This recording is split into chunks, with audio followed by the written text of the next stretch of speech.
The shutdown is also causing concern at a Macomb County domestic violence shelter that depends on federal funds. 7 Action News reporter Anu Prakash tells us how a prolonged shutdown could mean those who need help will have to be turned away.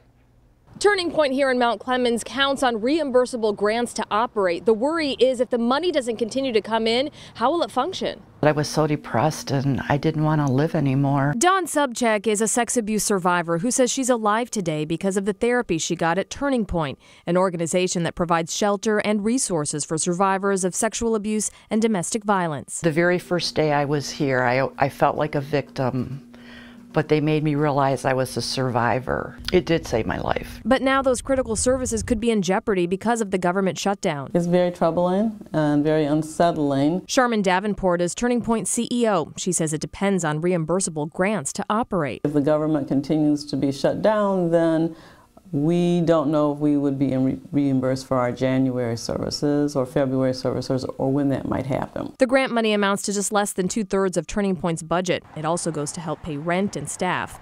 Right now, its shelter is at capacity. Davenport says she has faith that the shutdown won't last long, but she's also worried. I would really hate to be in a position of having to lay off staff or having to turn away survivors. I mean, it's unbelievable to me that we'd find ourselves in such a horrible position. My hope is that the government can get together and come to a compromise. If this closes down, we're talking about lives being affected. Davenport says Turning Point's board will be meeting soon to talk about what steps they might have to take next. In Mount Clemens, Anu Prakash, 7 Action News.